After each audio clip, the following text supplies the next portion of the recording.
അപ്പോൾ നമസ്കാരം, ഞാൻ അജയ് ഉണ്ണി തൊടുപുഴ. അപ്പം നമ്മൾ ഈ നാട്ടിൽ പല തട്ടിപ്പുകളും സർക്കാരിൻ്റെയും മുനിസിപ്പാലിറ്റിയുടെയൊക്കെ പല തട്ടിപ്പുകളും നമ്മൾ കാണുന്നുണ്ട്. അപ്പം നിങ്ങളുടെ എല്ലാ മുനിസിപ്പാലിറ്റികളിലും ഉണ്ടായിരിക്കും ഈ കക്കൂസ്.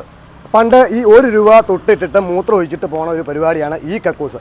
അങ്ങനെ ഒരു ഈ കക്കൂസ് ഞാൻ പരിചയപ്പെടുത്താനാണ് 10ഓളം വർഷമായി ഇവിടെ ഇങ്ങനെ ഒരു 15 ലക്ഷം രൂപയുടെ അടുത്ത് മുടക്കി ഒരു സംരംഭം ഇവിടെ തൊടുപുഴ ടൗണിൽ തൊടുപുഴ മുനിസിപ്പാലിറ്റി ഒരെണ്ണം ചെയ്തു വെച്ചിട്ടുണ്ട്. അത് കാരണം മനുഷ്യനെ ഇവിടെ ബുദ്ധിമുട്ട് മാത്രമല്ലാണ്ട് വേറെ ഒരു ഉപകാരം അതിൻ്റെ അകത്ത്. ഇവിടെ ഇപ്പോൾ ഈ സാധനം ഇരിക്കുന്നതുകൊണ്ട് ഇവിടെ ഒരു വണ്ടി പാർക്ക് ചെയ്യാനോ അതിന് ബാക്കി കാര്യങ്ങൾക്കോ ഒന്നും ഇവിടെയുള്ള കെട്ടിടങ്ങളൊക്കെ കൊടുക്കുമ്പം അതിന് പാർക്കിംഗ് സൗകര്യം കൂടെ കൊടുക്കണം എന്നുള്ള നിയമമുണ്ട്.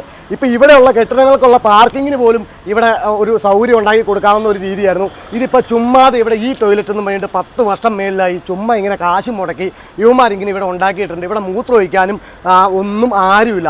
അതുപോലെ നാണമില്ലാത്ത യുവമാരുടെ ആസനത്തിൽ മറ്റേത് വളർന്നു എന്ന് വേണ്ട ഒരു ആലും അതിൻ്റെ നടുക്കായിട്ടൊരു ആലും കൂടെ ഇപ്പോൾ വളർന്നു വന്നിട്ടുണ്ട്. അപ്പോൾ ഇതൊക്കെ നാട്ടുകാരെ പറ്റിക്കാനായിട്ട് ഇങ്ങനെ ഓരോരോ പദ്ധതികൾ ഇങ്ങനെ ഈ ഇവിടുത്തെ മുനിസിപ്പാലിറ്റി ആണെങ്കിലും PWD ആണെങ്കിലും ഏതാണെങ്കിലും ഇങ്ങനത്തെ ഓരോ പരിപാടികൾ ചെയ്തു വച്ചേക്കണത് നിങ്ങളൊന്ന് കാണിക്കാനായിട്ട് വന്നതാണ്. ഇത് നിങ്ങൾ നോക്കുക, ഇതാണ് ഇവിടെ ഇപ്പോൾ യുവമാരുടെ പരിപാടി. ഞാൻ മുനിസിപ്പാലിറ്റി കൊണ്ടുപോയി ഇവിടെ ഉള്ള വേസ്റ്റ് മുഴുവൻ ഇവിടെ കൊണ്ടുപോയി തട്ടുവാണ്. കഴിഞ്ഞ ദിവസം ഇവിടെ തീ പിടിച്ചതാണ്. ഈ ട്രാൻസ്ഫോമറിൻ്റെ അടി തീ പിടിച്ചിട്ട് ഒന്നാമത്തെ കാര്യം ഇവിടെ ഒരു ഫയർഫോഴ്സ് എന്ന് പറഞ്ഞ സാധനം വന്ന് കയറി ഇതിൻ്റെ ചുറ്റും വന്ന് കറങ്ങി തിഞ്ഞ് ഇതിന് എന്തെങ്കിലും ഒരു രക്ഷാപ്രവർത്തനം നടന്നെങ്കിൽ ഫയർഫോഴ്സിന് കയറാനുള്ള ഒരു സൗകര്യമോ അതിനുള്ളൊരു സെറ്റപ്പോ ഇവിടെ ഉണ്ടാക്കി വെച്ചിട്ടില്ല.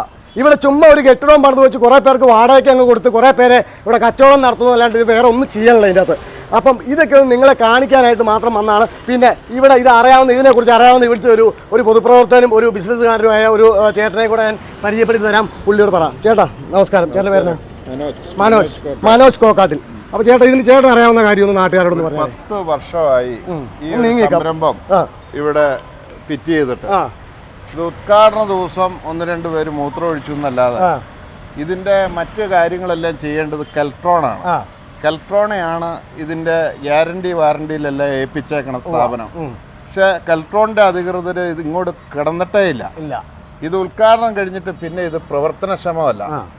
ഇത് ഇപ്പോൾ സാമൂഹ്യ വിരുദ്ധർക്ക് സാധനങ്ങൾ സംഭരിക്കാനുള്ള ഒരു ഷെൽ എന്നുള്ളതിലപ്പുറമായിട്ട് ഇത് യാതൊരു പ്രയോജനപ്പെടുന്നില്ല. മുനിസിപ്പാലിറ്റി അധികൃതർ ഇത് പൊളിച്ചു നീക്കിയാൽ ഈ വശത്ത് പാർക്കിംഗ് എങ്കിലും ലഭ്യമാവും.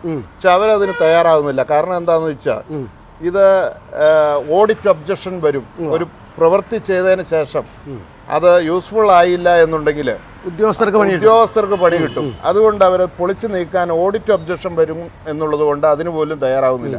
അപ്പോൾ ഈ തകര ഷീറ്റെല്ലാം വശത്ത് ഇങ്ങനെ മതിൽ സൃഷ്ടിച്ച് ഇതിനകത്തേക്ക് മുനിസിപ്പൽ ശുചീകരണ ജീവനക്കാരെ അടിച്ചു വാരി ഇതിനകത്ത് കൊണ്ട് ഡംപ് ചെയ്തിടുക. വേറെ ഇവിടെ തൊഴിൽ ടൗണിൽ വേറെ ഇത് ഡംപ് ചെയ്യാൻ സ്ഥലമില്ല. ഇപ്പൊ ഇവിടെ തന്നെ ഇത് ഡംപ് ചെയ്തിടുവാണ്. ഇത് കഴിഞ്ഞ ദിവസം ഇവിടെ അന്യ സംസ്ഥാന തൊഴിലാളികൾ വൈകുന്നേരം ഇവിടെ ഹോൾട്ട് ചെയ്യണ ഒരു സ്ഥലമാണ്. ഇവിടെ ബീഡി വലിച്ചിട്ട് അതിന്റെ കുറ്റിയിട്ട് കത്ത് പിടിച്ച് ഈ ഹെവി ഡ്യൂട്ടിയിൽ ഇവിടെ ഈ ഫിറ്റ് ചെയ്തിരിക്കുന്ന ഈ ട്രാൻസ്ഫോമർ ഇത് 11 kV ഡയറക്റ്റ് കണക്ഷൻ എടുത്തേക്കണം. കണ്ടോണ്ടിരിക്കുന്നത് ഇതിന്റെ അടിയിൽ ഇത് കത്തി ഭയങ്കരമായിട്ടുള്ളൊരു സ്ഫോടനം ഉണ്ടാകേണ്ടതായിരുന്നു. അവിടെ ആളുകളും അതുപോലെ ഫയർഫോഴ്സും പോലീസും എല്ലാം കൂടെ വന്നിട്ടാണ് അത് അണച്ചത്. അപ്പൊ ഈ സംവിധാനം ഇവിടെ പ്രവർത്തനക്ഷമമല്ല. ഇത് സംസ്ഥാന വ്യാപകമായിട്ട് ഇതൊരു വലിയ കൊള്ളയാണ് നടന്നേക്കുന്നത്. ഇതെല്ലാ മുനിസിപ്പാലിറ്റിയിലും സൃഷ്ടിച്ചേക്കുവാണ്. ഇത് പ്രാക്ടിക്കൽ അല്ല. അതുകൊണ്ട് ഈ സംവിധാനം ഇത് അന്വേഷണം തന്നെ നടക്കേണ്ട. ഇതുമായി ബന്ധപ്പെട്ടത് ഇത് പൊളിച്ചു നീക്കി ഇവിടെ ഈ ശുചീകരണം ജീവനക്കാരെ ഇതിനകത്ത് കൊണ്ട് ഡംപ് ചെയ്ത് തന്നെ ആ അവസ്ഥയ്ക്ക് ഒരു മാറ്റം വരുത്തി ഇവിടെ ഒരു പാർക്കിംഗ് സ്ഥലമെങ്കിലും ഉണ്ടാക്കുകയാണെങ്കിൽ അത് പ്രയോജനകരമായിരിക്കും. അപ്പോൾ ഇത്രേ ഉള്ളൂ. ഇത് കാര്യങ്ങൾ ഇപ്പം നിങ്ങൾക്ക് മനസ്സിലായി കാണും. ഇതൊക്കെ ഒന്ന് നാട്ടുകാർക്ക് വേണ്ടി നിങ്ങൾ എന്തെങ്കിലും ചെയ്യുക. ഇലക്ഷൻ അടുക്കുമ്പോൾ ചുമ്മാ ചിരിച്ചു പിടിച്ച് വോട്ട് ചോദിക്കാൻ മാത്രമായിട്ട് നടക്കാണ്ട് ഇങ്ങനെയുള്ള കാര്യങ്ങൾ ഈ തട്ടിപ്പൊക്കെ ശകലം ഒന്ന് കുറച്ചിട്ട് നിങ്ങൾ നാട്ടുകാർക്ക് വേണ്ടി എന്തെങ്കിലും ചെയ്യുക. അപ്പം ഞാൻ നിർത്തുന്നു. ഓക്കെ, നന്ദി, നമസ്കാരം.